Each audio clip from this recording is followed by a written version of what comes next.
বিসমিল্লাহির রহমানির রহিম। সকল প্রশংসা মহান রাব্বুল আলামিনের নামে, যিনি আমাদের সৃষ্টি করেছেন এবং এই সার্বভৌম মহান সংসদে এসে কথা বলবার সুযোগ করে দিয়েছেন। মাননীয় স্পিকার, প্রথমে আপনাকে কৃতজ্ঞতা জানাই যে আজকে আমি একজন নতুন পার্লামেন্টারিয়ান হিসেবে প্রথমবারের মতো এই মহান সংসদে কথা বলবার সুযোগ পেয়েছি বা আপনি দিয়েছেন।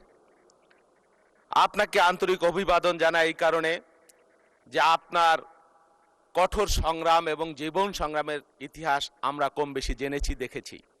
৮০-র দশকের শেষ দিকে শহীদ রাষ্ট্রপতি জিয়াউর রহমানের বিস্ময়কর জাতীয়তাবাদ এবং দেশনেত্রী বেগম খালেদা জিয়ার অবিস্মরণীয় নেতৃত্বের প্রতি আস্থাশীল হয়ে ঝাঁকে ঝাঁকে তরুণ যুবক ছাত্ররা জাতীয়তাবাদী ছাত্রদলের পতাকা দলে সামিল হয়েছিল। আপনিও সেই কাফেলার একজন এবং আজকের এই সংসদে আমি অনেককেই দেখছি যে সেই কাফেলা থেকে উঠে আসা নেতৃত্ব এই মহান সংসদকে মহিমান্বিত করছেন। মাননীয় স্পিকার, আপনার বিশ্ববিদ্যালয় জীবনে আপনি আমাদের সহপাঠী, সতীর্থ এবং সহযোদ্ধা ছিলেন। আপনি নেতৃত্বের গুণাবলীতে, আপনার একাডেমিক জীবনে এবং আপনার পেশাগত জীবনের সর্বক্ষেত্রে আপনি সাফল্যের ভূমিকা রেখেছেন এবং সে কারণে আজকের মাননীয় সংসদ নেতা এবং এই মহান সংসদ আপনাকে ডেপুটি স্পিকারের দায়িত্ব দিয়েছে। এই কারণে আমি এই মহান সংসদকে আন্তরিক ধন্যবাদ এবং কৃতজ্ঞতা জানাই। মাননীয় সদস্য, রাষ্ট্রপতির ভাষণের উপর আলোচনা করে মাননীয় স্পিকার, আমি ফরিদপুর ৪ আসনের নির্বাচিত সংসদ সদস্য। ৩টি উপজেলা, ২৫টি ইউনিয়ন এবং ১টি পৌরসভা নিয়ে এই নির্বাচনী আসনটি গঠিত। আমার তৎকালীন ভারপ্রাপ্ত চেয়ারম্যান এবং আজকের যিনি সংসদ নেতা, তিনি আমাকে আমার নিজের নির্বাচনী জন্মস্থান থেকে সরিয়ে আমার পার্শ্ববর্তী এই এলাকায় আমাকে স্থানান্তর করেছিলেন, কাজ করবার জন্য দায়িত্ব দিয়েছিলেন বেশ কয়েক মাস আগে। আমি তখন খুব মন খারাপ করলেও পরবর্তীতে আমি চিন্তা করে দেখেছি এবং আমি ভেবেছি যে তার তৎকালীন সিদ্ধান্তটা অত্যন্ত দূরদর্শী এবং সময়োপযোগী ছিল। আমি সেই এলাকায় কাজ করে সেই এলাকার মানুষ আমাকে যে অপরিসীম ভালোবাসা দিয়েছে, আমাকে যে আস্থায় নিয়েছে, আমাকে যে আপন করেছে, সেই কারণে আমি আমার নির্বাচনী এলাকার সকল মানুষের প্রতি আন্তরিক ধন্যবাদ এবং কৃতজ্ঞতা জানাচ্ছি আজকের এই মহান সংসদের মধ্য দিয়ে। মাননীয় স্পিকার, আমার নির্বাচনী এলাকার মাঝখান দিয়ে 2টি নদী, পদ্মা এবং আড়িয়াল খাঁ, 5টি ইউনিয়ন আমার বিচ্ছিন্ন মূল ভূখণ্ড থেকে ৭৬ কিলোমিটার দৈর্ঘ্য এবং ৬৮ কিলোমিটার প্রস্থ একটি নির্বাচনী এলাকা। অনেক গ্রামীণ অবকাঠামো, বিগত সরকারের অনেক ছেলে ভুলানো গল্প, উন্নয়নের জোয়ার এবং উন্নয়নের দুধ মধুর যে গল্প আমরা শুনেছি, কিন্তু গ্রাম বাংলার প্রকৃত চিত্র যদি আপনি দেখেন তাহলে নিশ্চয়ই আপনি অবাক হবেন যে উন্নয়নের নামে এখানে যা হয়েছে তা শুধুমাত্র ছেলে ভুলানো গল্প ছাড়া আর কিছুই নয়। গ্রামীণ জনপদের অবস্থা খুবই খারাপ। আমার সবচাইতে বড় উপজেলা ভাঙ্গা উপজেলা, এই উপজেলা 12টি ইউনিয়ন নিয়ে গঠিত, মাত্র 50 শয্যার একটি হাসপাতাল। অনেকেই হাসপাতালের কথা বলেছেন। 2003 সালে 30 শয্যা থেকে দেশনেত্রী বেগম খালেদা জিয়া 50 শয্যায় উন্নীত করেছিলেন।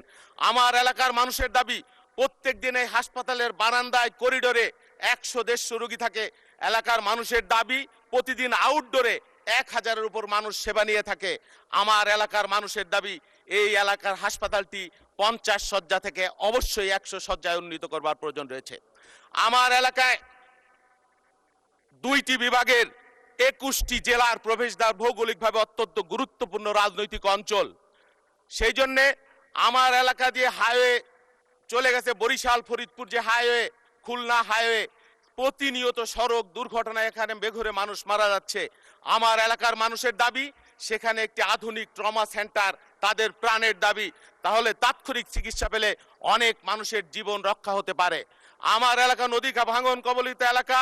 এই এলাকার 6টি ইউনিয়ন প্রতিনিয়ত নদী ভাঙনের কবলে পড়ে সর্বস্ব হারাচ্ছে মানুষ। সেই জন্যে আমার এলাকার মানুষের, এই সহায় সম্বলহীন মানুষের জন্য আমি দাবি করি পানি সম্পদ মন্ত্রণালয়ের অধীনে স্থায়ীভাবে যাতে নদীর বাঁধ তৈরি করা যায় এবং মানুষকে যাতে রক্ষা করা যায়। মাননীয় স্পিকার, আমাদের বিরোধী দলীয় বন্ধু গতকাল সংসদে একজন বক্তব্য রেখেছেন, আজকে একজন বক্তব্য রেখেছেন জুলাই সনদ নিয়ে। আমাদের বক্তব্য জুলাই সনদ নিয়ে স্পষ্ট। আমরা নির্বাচনের আগেও যা বলেছি, এখনো তাই বলছি যে আমরা জুলাই সনদে স্বাক্ষর করেছি সমস্ত রাজনৈতিক দল জাতিকে সামনে রেখে। আমরা জুলাই সংবিধান আদেশে আমরা স্বাক্ষর করি নাই। আমাদের দায়বদ্ধতা জুলাই সনদের প্রতি, এবং এই জুলাই সনদ আমাদের সকলের প্রাণের দাবি, বাংলাদেশের মানুষের দাবি। এই বিষয়ে জাতীয় ঐক্যমত্য হয়েছিল। কিন্তু জুলাই সনদের নামে আপনি সংবিধান সংস্কার আদেশ চাপিয়ে দিতে চাইলে সেটা আমরা মানতে রাজি নই, মানতে চাই না। আর সেটা যদিও করতে চায়, আপনারা সংবিধান মানবেন না, আইন মানবেন না, সরকার মানবেন না, সেটা আগের আমলে হলেও হতে পারে। কিন্তু এখন একটা গণতান্ত্রিক সংসদ হয়েছে, গণমানুষের নির্বাচনের মাধ্যমে হয়েছে। আপনারা নির্বাচিত হয়েছেন, আমরা নির্বাচিত হয়েছি। এই সংসদ সার্বভৌম ক্ষমতার অধিকারী। সুতরাং এই সংসদের সংস্কার আপনিও চান, আমিও চাই। এই সংসদের মাধ্যমে সংস্কার হলে এই সংসদের মাধ্যমে হোক, সেটাই গণমানুষের প্রত্যাশা, আমাদের প্রত্যাশা। মাননীয় স্পিকার, বারবার বলা হয়েছে, নির্বাচনের আগেও বলা হয়েছে আমরা সংস্কার বিরোধী। আমরা সংস্কার চাই না, আমরা জুলাই বিরোধী। ধন্যবাদ মাননীয় সদস্য। এই পর্যায়ে আলোচনা অংশগ্রহণ করবেন সিলেট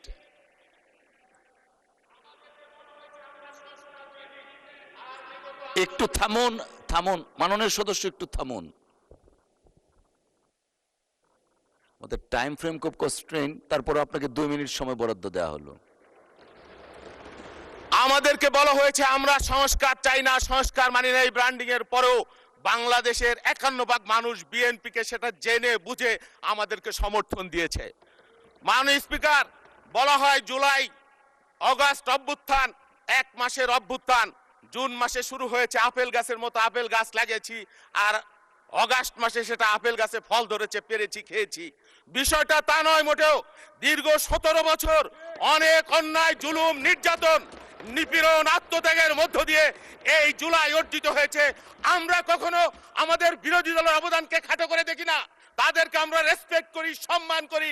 কিন্তু তারা কথায় কথায় এও বলে বিএনপিকে তারা নিশ্চিহ্ন করে দিবে। বিএনপি ক্ষমতার আসার আগেই এমন একটি রাজনৈতিক দল, তাদেরকে নাকি মানুষ পতন চায়। অথচ এই বাংলাদেশের মানুষ 51% ভোট দিয়ে বাংলাদেশের আজকের এই সংসদ নির্বাচিত করেছে, বিএনপিকে নির্বাচিত করেছে। আমরা কখনো আমাদের আত্মত্যাগের কথা বলি না। বেগম খালেদা জিয়া যে আত্মত্যাগ করেছেন, একদিকে তার মৃত্যু আর একদিকে তার অবৈধ ফ্যাসিবাদী শাসন। ফ্যাসিবাদী শাসনকে বেগম খালেদা জিয়া মেনে নেন নাই। ষড়যন্ত্র, আমরা নাকি গাদ্দার, বেঈমান, এই ষড়যন্ত্র শুরু হয়েছে বিএনপিকে মাইনাস করবার জন্য। অন 11 থেকে তার আগে শহীদ রাষ্ট্রপতি জিয়াউর রহমানকে হত্যার মধ্য দিয়ে ষড়যন্ত্র শুরু হয়েছিল বিএনপিকে নিশ্চিহ্ন করে দেওয়ার জন্য। অন 11 এর ষড়যন্ত্র, 96 সালের বেঈমানি, 86 সালের বেঈমানি, এই ইতিহাস আমরা সংসদে বলতে চাই না।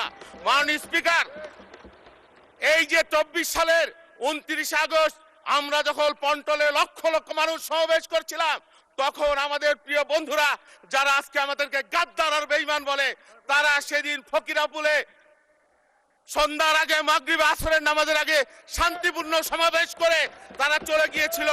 সুতরাং বেঈমানের ইতিহাস বিএনপি নাই, বিএনপি গণমানুষের। ধন্যবাদ মাননীয় সদস্য।